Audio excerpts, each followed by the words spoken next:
Toque, toque. Quem é? Século XIV. Fala, concurseiros, tranquilo? Seguinte, vamos bater um papo hoje sobre feudalismo e Idade Média. Pra gente começar a conversar sobre esse assunto, a gente primeiro tem que resgatar alguns conceitos lá da Idade de Roma.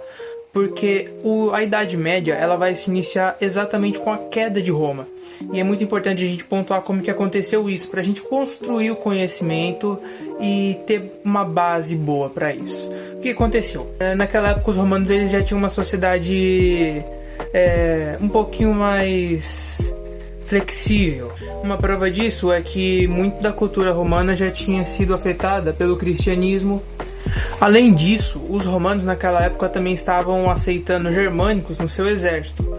E eles estavam em um processo enorme de expansão. O Império Romano foi um dos impérios maiores, né? Um dos maiores impérios da história. E para manter um império tão grande é difícil, né? Tenta você segurar uma barra de ferro gigante, enorme, de uns 3 metros, com a pontinha da sua mão assim, ó, na ponta da barra de ferro. Tenta, eu quero ver. O que aconteceu? É difícil administrar um território tão grande e com tantas pessoas. Então os romanos eles vão adotar uma estratégia de dividir o território para tentar administrar melhor tantas porções de terra. Então a gente vai ter a criação da Roma Oriental e da Roma Ocidental. Só que o que vai acontecer? Basicamente, com a entrada de germânicos no Império, no exército romano, as coisas vão ficar meio bagunçadas. Então você vai ter um império que vai se desestruturar de dentro para fora. Inicialmente a relação entre romanos e germânicos era pacífica até. Tanto é que muitas dos conceitos que a gente vai ter na Idade Média foram uma mistura das heranças romanas com as heranças germânicas. Só que eles vão começar a se estranhar, entende? Além disso, mais pra frente, você vai ter as invasões germânicas. Então, você tem um império que é difícil de administrar porque é grande. Ele tá todo estranho, esquisito por dentro, todo fraco. E além disso, você ainda vai ter gente invadindo ele. Então, aí você vê que lascou tudo, né? Esses povos germânicos, eles vão ser chamados de bárbaros. Mas quando a gente pensa em bárbaro, é uma ideia muito estranha, porque parece que é um povo que está abaixo, entende? Parece a barbárie, pejorativo de fato. Mas eram povos que de fato eles tinham uma certa estruturação. Tanto é que com a queda de Roma, a gente vai ter o estabelecimento de reinos germânicos. E um desses principais reinos vai ser o reino dos francos. Eles vão se estabelecer ali na Roma Ocidental. E mais pra frente, a gente vai ver a criação do Império Carolíngio. E é importante a gente pontuar que o Império Carolíngio ele já tinha participação da igreja. Então, mesmo após a posse de Roma pelos germânicos, eles ainda mantinham alguma relação cultural, ainda tinha uma flexibilidade para isso. Bom, mais para frente a gente vai ter o reinado do rei Carlos Magno no Império Carolíngio. E o que esse rei ele vai fazer? Assim que ele morre, ele dá a posse do reinado dele para o filho dele, o herdeiro dele, que era Luís I. E o Luís I, ele faz o que? Ele divide esse Império Carolíngio em 3 reinos e dá para os filhos dele. O problema é que não vai dar muito certo. Você vai ter invasão de vikings, muçulmanos, e com isso a população ela vai se dispersar, porque o povo está invadindo. Você tem que ir para algum lugar. Para algum lugar você tem que ir. Então o que a população faz? Vai para o campo. Então você vai ter uma população se refugiando no campo. E é basicamente essa uma das principais características da Idade Média. Uma população descentralizada e com uma cultura do campo. Nisso, essas populações elas vão ter algumas heranças, tanto dos romanos quanto dos germânicos. As heranças que os romanos deixaram para essa população foram o colonato e a descentralização das terras. Basicamente, o colonato ele era uma prática onde você cedia, você emprestava uma terra para um servo. Só que esse servo, ele tinha a obrigação de plantar nessa terra e dar parte do lucro para você, entende? E isso mais para frente vai gerar um tributo que se chama corveia. Isso é importante, anota o nome desse tributo. E algumas heranças que os germânicos vão deixar são o comitatus, beneficium e o modo rural. O comitatus, ele era basicamente uma relação de respeito, de lealdade entre os nobres. Então você tinha um nobre que era mais alto e um outro que era um pouco mais baixo. Esse daqui era tipo um senhor de guerra e esse aqui era o guerreiro dele, entende? Mas eles eram nobres. E você vai ter uma relação de respeito e lealdade. Então, por exemplo, quando eles iam lá e conquistavam uma terra, o nobre, que era dono da terra, ele vai dividir a terra e vai dar as partes boas para os melhores guerreiros dele, entende?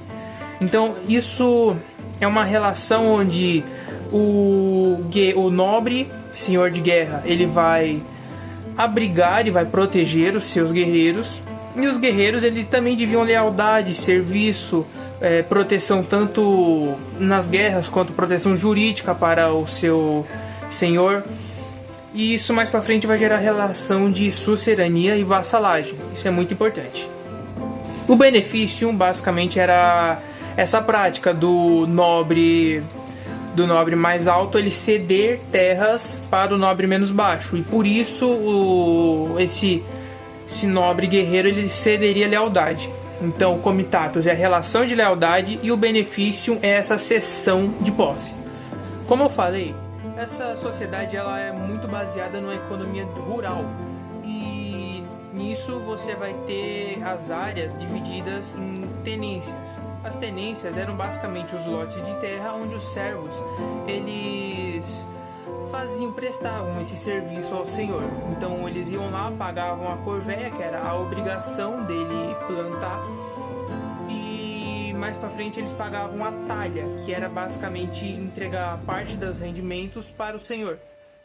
Além disso, você ia ter outro imposto, que era a banalidade. A banalidade era uma taxa que você tinha que pagar por usar as ferramentas do senhor feudal nas terras dele.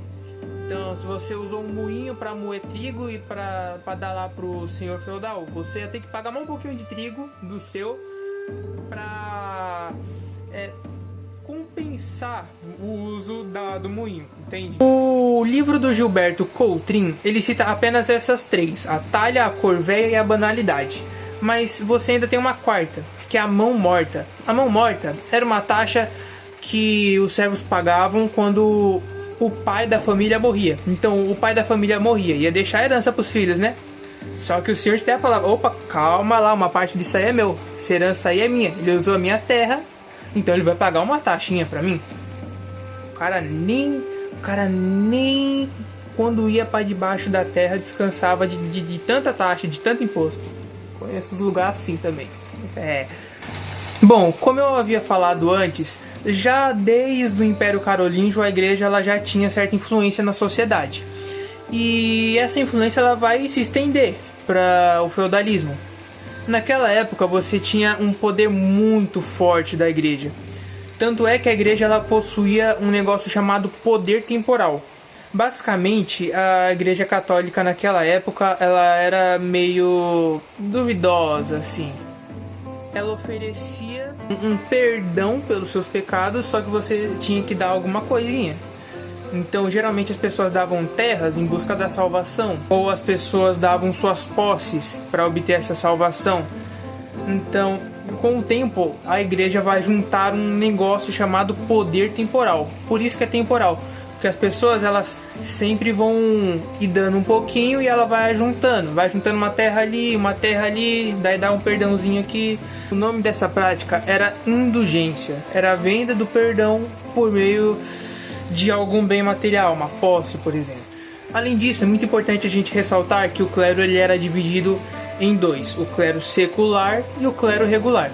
O clero secular basicamente era o clero que ficava na igreja. Pensa bem, o papa, o pároco, o bispo, o arcebispo, é o alto clero, e você tinha o clero regular, que era basicamente os monges, geralmente aquela figura religiosa que se dedicava inteiramente à religião e vivia de práticas rurais, ficava no monastério. Tanto é que a educação daquela época era feita em monastérios. Geralmente os monges eram figuras educadoras. Isso é muito importante de estabelecer. E para você ter uma ideia do poder da igreja, ela tinha muito poder jurídico, por assim dizer. Ela podia julgar as pessoas. Então, por exemplo, se alguém fizesse alguma coisa que fosse considerado uma heresia, amigão, a pessoa estava muito encrencada. Bom, o que a igreja fazia? Ela se reunia ali, julgava o seu ato e te entregava para o Estado. O que o Estado fazia? Dependendo do grau da sua heresia, ele podia tomar uma posse sua, te dar um castigo, uma penalidade, ou tinha as mais graves, né? E aí, de fato, entra em fogueira, em essas coisas assim, né? É importante destacar que no Gilberto Coutrin, ele deixa claro que quem aplicava as penas era o Estado, não a igreja. Então, é interessante ressaltar isso.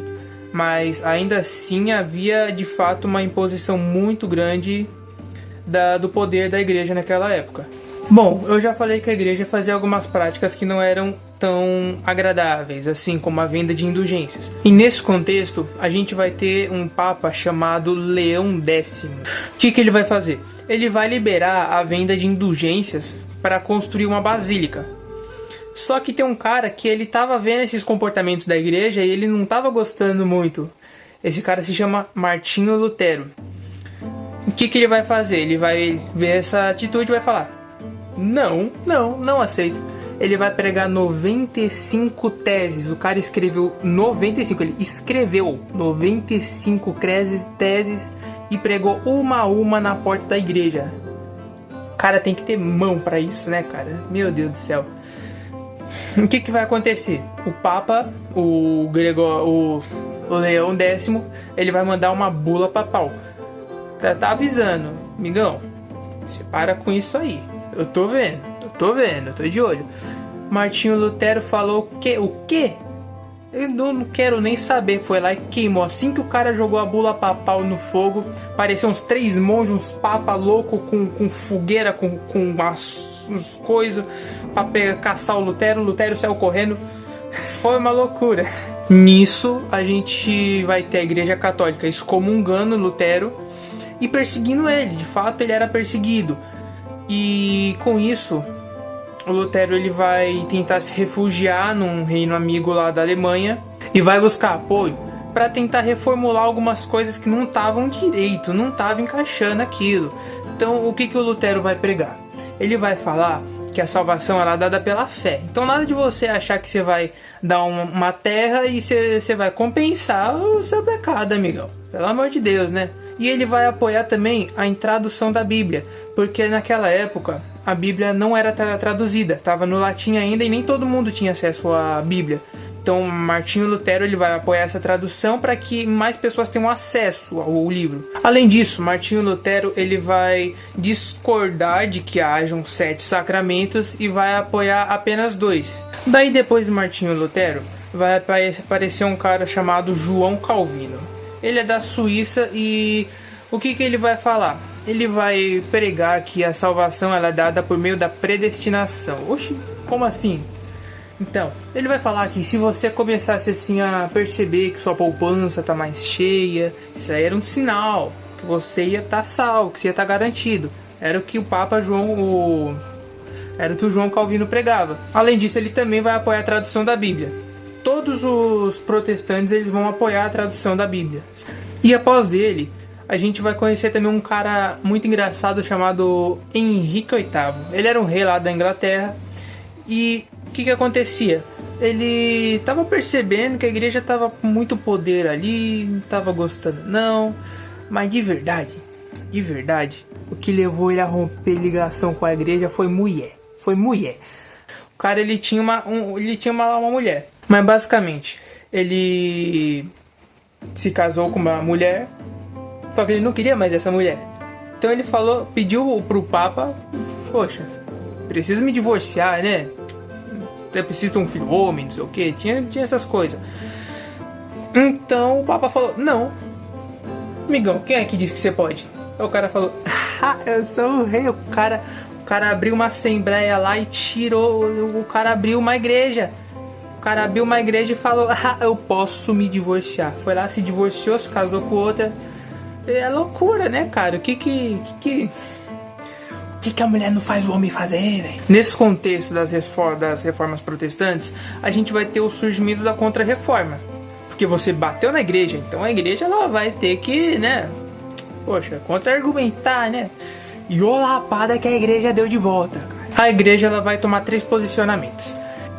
Ela vai abrir a ordem dos jesuítas, vai fazer o Concílio de Trento e vai criar o Tribunal da Inquisição. A ordem dos jesuítas era basicamente uma ordem religiosa, só que de caráter militar. Isso é importante, eles tinham um caráter militar. Ela era regida por um cara chamado Inácio de Loyola. E qual era o objetivo? Era basicamente bater em protestante. Os caras eles não estavam satisfeitos com isso, então eles iam perseguir de fato os protestantes. Além disso, muito da essência dessa ordem jesuíta era passar o catolicismo para frente. Então eles iam lá, pregavam, tinham técnicas de convencimento. Então eles foram uma resposta a essa expansão do protestantismo. Você também vai ter a criação da Assembleia de Trento, que foi basicamente o quê? Tipo uma reunião, onde o alto clero se reuniu e falou, vamos discutir isso, né? Vender indulgência, rapaz, será que tá certo mesmo? Daí eles reafirmaram algumas coisas, como os 7 sacramentos, e eles acabaram por proibir algumas coisas, como a venda de indulgências, e uma coisa que era muito feita na época era vender diploma de papa. Além disso, vender simonias, como artigos religiosos e tal. Então, o cara ele ia lá, pagava uma taxinha, virava papa e tava no alto clero, entende?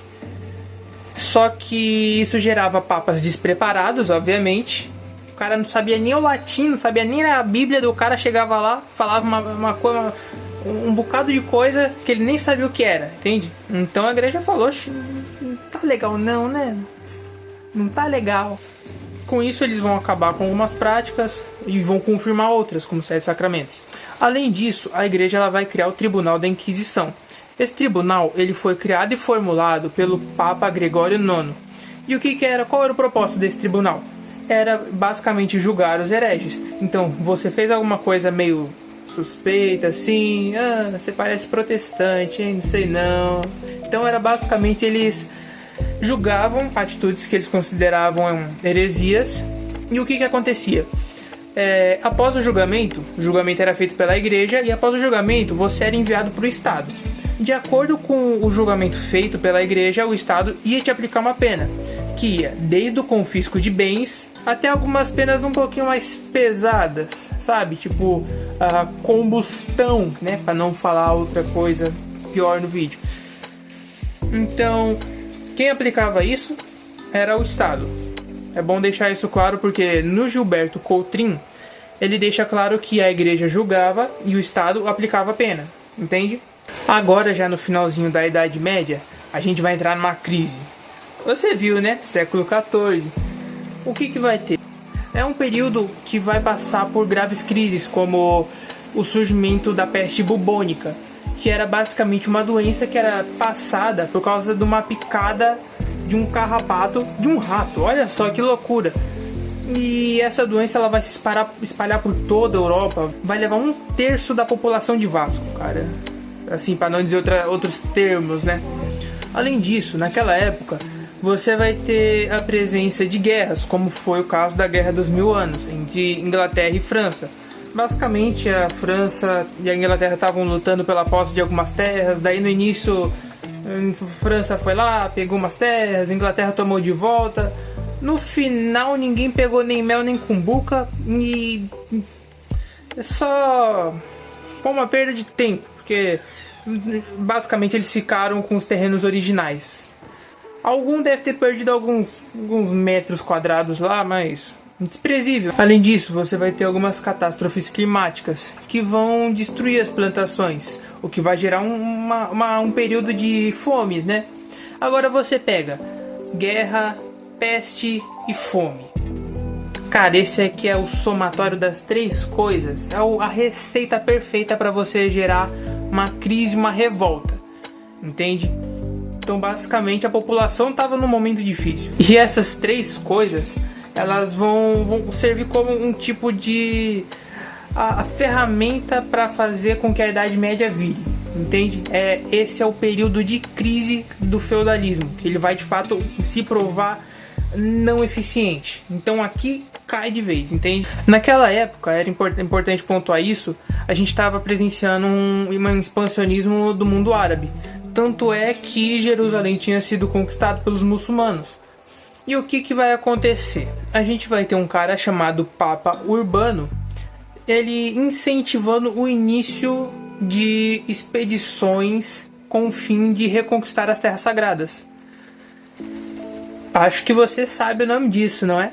As cruzadas. Então você tinha muita gente, nobres, pessoas de baixa renda, todo mundo estava querendo ir para uma cruzada. Por quê? Porque tinha uma promessa de um perdão, entende? Tinha toda uma questão religiosa envolvida. Além disso, muitos nobres tinham a esperança de conseguir conquistar novas terras e, quem sabe, ter uma terrinha ali, né? Um ponto de comércio. É importante ressaltar que já nesse períodozinho final, a gente vai ter o surgimento dos burgos. Os burgos são tipo pequenas cidades dedicadas ao comércio.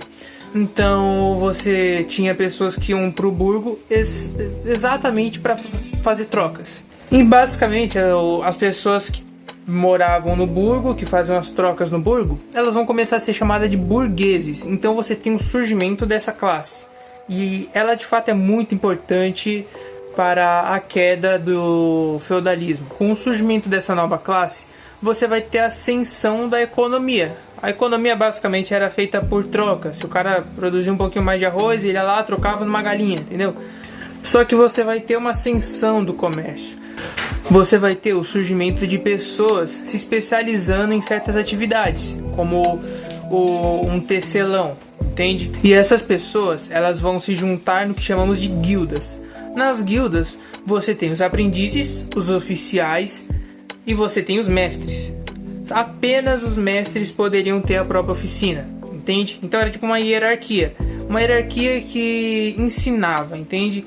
Então o oficial ele ensinava pro aprendiz, o mestre ensinava pro oficial e assim eles iam subindo até poder abrir uma oficina, entende? Iam aprendendo novas técnicas, compartilhando experiências.